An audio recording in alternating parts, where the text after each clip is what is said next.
First News with Keeler in the morning on WIBX and WIBX950.com. Dr. Kent Hall standing by on the line right now. Doc, good morning. Good morning. How are you doing this morning? Good. If anybody has any questions of Dr. Hall, 315-736-0186. I think when we left you on Friday, you were looking at 6 COVID positive at MVHS. Does that remain the same, up or down? We're up a little, so we're up to 8 COVID positives now. Of those, 2 have been fully vaccinated, and 6 are unvaccinated. Does this surprise you? Because last year we really were in September, and we were down to really almost no cases, and it wasn't until October and into November that we started to see an increase. Well, it doesn't surprise me as much because if you remember at this time last year, everybody was wearing masks everywhere. And right. Really we're not in that space anymore. And so, you can only imagine what it would have been like. It would have been, what it would have been like if we had been if we had been without masks last year at this time. It would have been that much worse because we wouldn't have the vaccinations that we do. It would have been slightly better than it was in the winter because everybody would have been, or a lot more people would have been outside, but it would have been pretty bad. So, no, this is kind of what you expect given what's going on with the new variant and the fact that we feel very confident in the data that shows that even if you are vaccinated, it can still reside within your nose. You may very well be infected, but you won't have symptoms or significant symptoms. But it does. It grows very well, and unfortunately, it does. Therefore, it does allow for spreading even in those that are vaccinated. Have we learned to how to deal with the virus, though? At this point, have we learned that hospitals like yourself, your institution, have we learned how to deal with it differently to the point where we don't have to react exactly the same way we reacted in the springtime a year ago? Yeah, so we are certainly learning. We have certainly learned a lot about how to manage people who are ill, both in terms of different medications that are now available that weren't available at the time, old medications that we didn't understand how useful they would be for this, and we do now. So there's a lot that we have learned in terms of taking care of people. So you're absolutely right there. But there's still more to learn, and obviously we do not have that silver bullet that we're looking for people who would get infected, that we could give them a pill or an IV solution or something that would actually fight the virus off so that they would not get significantly sick. Other than the monoclonal antibodies, which are still useful even with the variants. I want to go to Bonnie in New Hartford with a question for you, Doc. Bonnie, you're on with Dr. Hall. Hi, thank you so much for taking my call. Mm-hmm. My mother had the flu shot a number of years ago and had a very bad reaction to it. And she asked her doctor about the COVID vaccine and was told not to get it. So I was wondering what your thoughts were on that. So it depends on what she was reacting to with the flu shot. If she was reacting to the vehicle that the flu shot was in, then we would need to look at what that was relative to the vehicle that the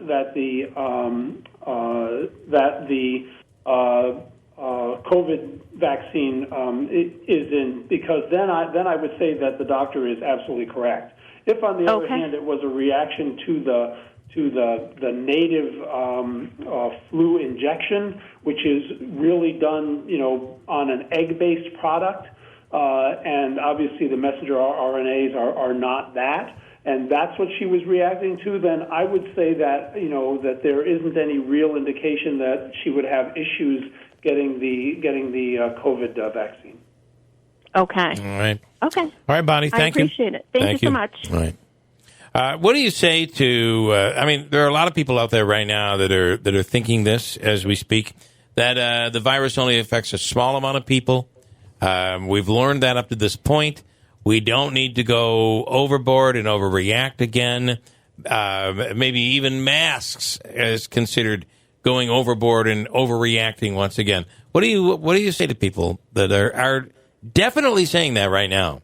Yeah, no, they are, and I would say that it depends on depends on how you define small number of people. I mean, if you're that person, then the N is 100%, and that's a big thing for you. What we do know about this disease, number one is that it is highly contagious. Number two is that the majority of people that get infected will have minor symptoms. There are a significant minority that will have significant symptoms, and those significant symptoms could get you in the ICU and could actually kill you. And you don't know who that person or persons are going to be, so you need to think that that could be you or that could be your loved one. The other thing that I would say, and again, things that we've learned, is long COVID is real. Long COVID affects you whether you have minor symptoms or whether you have significant symptoms. And long COVID lasts for a long time, hence the name. And so, there are dangers to this, and there are discomforts to it, and there are really bad things that happen. And I can't tell you from looking at you whether you're going to be one of the people who's going to be perfectly fine or whether you're going to be one of the people that's going to die, or wherever you are in the middle. You as an N of 1, I really can't give you, I can give you statistics based on populations, but I can't tell you what's going to happen to you. Yeah. And that's what I would say to anybody who comes to me and talks to me. I said, well, what do you think is going to happen to you? Because it isn't like you're going to be, 1% dead. You're either going to be dead or not dead, and that's the kind of that we have to really, those are the kind of conversations that we really have to have with people. John is in New Hartford. John, you're on with Dr. Hall. Good morning. Yes, I had a quick question. If you're COVID positive and you go to your doctor and they send you home, are you treating them with any therapy such as Regeneron or ivermectin or hydrochloroquine or anything? Yeah. So at this time, unless you have significant comorbidities, then Regeneron really is not recommended. As far as the ivermectin and hydroxychloroquine, there really isn't any benefit that we can see for that for people that have minor infections or seem to have minor symptoms related to an infection. And so basically it's really just taking good care of yourself, making sure that you're drinking plenty of fluids, obviously staying away from people. Is really the best thing for now. But aren't those therapies being used now to stem the virus before it gets to that point? I mean, doesn't it? If you don't use therapy when somebody is sick and then it escalates, why wouldn't it be advantageous to use those drugs? So certainly, again, if you're talking about the Regeneron, then yes, if you have, that's why it is specifically indicated for people that have, significant comorbidities, even if they're only mildly ill, because you want to keep them from getting sick. As far as the ivermectin and the hydroxychloroquine, at this time, there's no indication that it is beneficial, whether you're mildly ill before you get exposed or otherwise. And so really, offering a medication for something that really doesn't show benefit really is not what we're about. Let me ask you, if I was found to be sick and I wanted to be treated with those therapies, would I be able to do that? Well, that's a conversation that you would have to have with your primary care provider or with the physician who was consulting with you.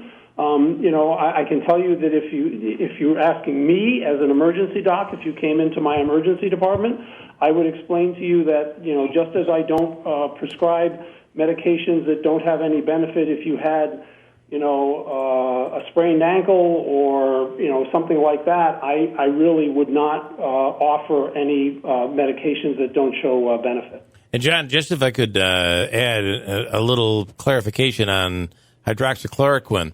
That is a drug that President Trump was taking before he got COVID. He got COVID.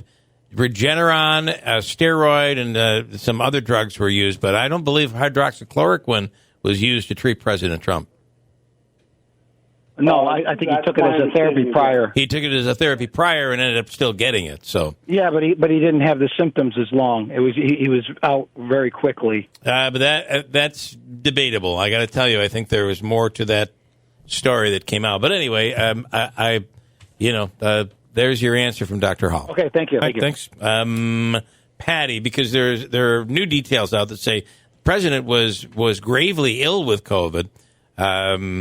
And that Regeneron and a couple of those other drugs were used by his physician, and that's what was being credited with treating him. Doc, am I correct with that? Yeah, and the media reports that I've seen that have come out in the last, I think, month or so. Yeah, that's my reading of them also. And Patty in Whitesboro, you're on. Last question for Dr. Hall. Hi, Doctor. I heard that the nurses at the hospitals aren't required to get a vaccination, and why is that, and how can that be? So Patty, that's a great question. So we are not by we I mean the Mohawk Valley Health System does not currently require any of our staff to get to be vaccinated. We don't require it against the flu, nor do we require it for COVID.